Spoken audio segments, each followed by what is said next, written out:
Hello friends, welcome back to our channel. இன்னைக்கு நம்ம என்ன ரெசிபி பார்க்க போறோம்னு பாத்தீங்கன்னா ஒரு கொரியன் ரெசிபி தான் வந்து பார்க்க போறோம். இன்னைக்கு நம்ம என்ன டிஷ் பார்க்க போறோம்னா வந்து கொரியன் ரைஸ் கேக் எப்படி செய்யறதுன்றத பார்க்க போறோம். இந்த ரைஸ் கேக்கை நான் எப்படி செஞ்சுன்றத வாங்க இன்னைக்கு வீடியோக்குள்ள போய் பார்க்கலாம். ரைஸ் கேக் செய்யறதுக்கு நான் ஒரு கப் அளவுக்கு பச்சரிசியை வந்து 3 மணி நேரமா வந்து ஊற வச்சிருக்கேன். இப்போ வந்து இதை நம்ம ட்ரெயின் பண்ணிடலாம். இப்போ வந்து இந்த மாதிரி கீழே ஒரு கிளாத் போட்டுட்டு வந்து நம்ம ஃபேன் காற்றுல ஒரு 10 நிமிஷத்துக்கு வந்து இதை ஆற வச்சிடலாம். இது வந்து ஃபுல்லாக வந்து ட்ரை ஆகிடக்கூடாது, கொஞ்சமாக வந்து ஈரப்பதம் இருக்கணும். பார்த்தீங்கன்னா நல்லா வந்து காஞ்சிடுச்சு. இப்போ வந்து நம்ம ஒரு மிக்ஸி ஜாருக்கு ட்ரான்ஸ்ஃபர் பண்ணிவிட்டு அரைச்சி எடுத்துடலாம். அரைச்சாச்சு. இப்போ அதை வந்து நம்ம ஜலிச்சு எடுத்துடலாம்.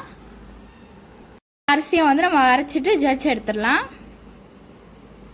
வந்து இந்த மாவில் நம்ம ஒரு 1/4 டீஸ்பூன் அளவுக்கு வந்து சால்ட் ஆட் பண்ணிடலாம். ஆட் பண்ணிவிட்டு நல்லாவே வந்து மிக்ஸ் பண்ணிக்கோங்க. அதுக்கப்புறம் வந்து தண்ணியை நல்லா வந்து சூடு பண்ணி வச்சுக்கோங்க. இப்போ வந்து தண்ணி சூடாகிடுச்சு. இப்போ நம்ம சூடு பண்ணி வச்சுருக்க தண்ணியை வந்து கொஞ்சம் கொஞ்சமாக ஆட் பண்ணி நம்ம வந்து நல்லா மிக்ஸ் பண்ணி விட்டுடலாம். கிராஜுவலாக ஆட் பண்ணி நல்லா மிக்ஸ் பண்ணிக்கோங்க. ரொம்ப திக்காக ஆக்கிடாதீங்க, கொஞ்சம் தளன்னு தான் இருக்கணும். இதை பார்த்தீங்கன்னா மாவு இந்த மாதிரி தளனே இருக்கிற மாதிரி வந்து பிசைஞ்சிக்கோங்க.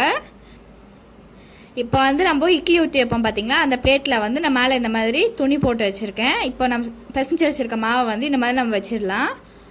இப்போ வந்து நான் இட்லி குண்டானில் உள்ளே வச்சிடுறேன். உள்ளே வச்சுட்டு வந்து துணி போட்டு இதை வந்து க்ளோஸ் பண்ணிவிடுங்க. க்ளோஸ் பண்ணதுக்கப்புறம் வந்து நீங்கள் மூடிட்டு அதுக்கப்புறம் வந்து ஒரு 20 மினிட்ஸ்க்கு நீங்கள் வந்து ஹை ஃப்ளேம்லேயே வச்சுட்டு நீங்கள் ஸ்டீம் பண்ணிவிடுங்க. 20 மினிட்ஸ் ஆகிடுச்சு. இப்போ இதை எடுத்துடலாம். நான் வந்து மாவை வெளில எடுத்துட்டேன். மாவு வந்து சூடாக இருக்கும் போதே வந்து நம்மளோட ப்ராசஸிங்கை வந்து செய்ய ஆரம்பிச்சிடலாம். நான் வந்து ஸ்லாப்பில் தான் வந்து செய்ய போகிறேன். அதுக்கு வந்து நான் கொஞ்சமாக நல்லெண்ணெய் வந்து இல்லை தடவிக்கிறேன். நல்லெண்ணெய் வந்து இந்த ஸ்லாப்பில் இந்த மாதிரி தடவிக்கோங்க. இடிக்கிறதுக்கு வந்து நல்லா வெயிட்டாக இருக்க ஏதாவது திங்கு எடுத்துக்கோங்க. அதை வச்சு நல்லா வந்து நீங்கள் இடிச்சுக்கோங்க. நீங்கள் இஞ்சி பூண்டு இடிக்கிறது கூட வந்து யூஸ் பண்ணிக்கலாம். இந்த மாதிரி நல்லா வந்து இடிச்சுக்கோங்க. நம்ம ஏன் இடிக்கிறோன்னா வந்து மாவு வந்து ஹார்டாக இருக்கும், அதனால வந்து அதை சாஃப்டாக ஆக்கிறதுக்கு தான் வந்து நம்ம இதை இடிக்கிறோம். இடித்ததுக்கப்புறம் வந்து இந்த மாதிரி நம்ம ரோல் பண்ணிக்கலாம். இந்த மாதிரி நான் வந்து ரோல் பண்ணிக்கிட்டேன். ஒரு நைஃப் வச்சு வந்து இந்த மாதிரி நீங்கள் கட் பண்ணிக்கோங்க. உங்களுக்கு தேவையான சைஸில் வந்து நீங்கள் உங்களோட ரைஸ் கேக்கை வந்து கட் பண்ணிக்கலாம். இப்போ வந்து நான் இதில் கொஞ்சமாக வந்து நல்லெண்ணெய் வந்து ஆட் பண்ணிக்கிறேன். இது ஏன் ஆட் பண்ணுறேன்னு பார்த்தீங்கன்னா வந்து ரைஸ் கேக் எல்லாமே ஒன்றோட ஒன்று ஒட்டாமல் இருக்கும்.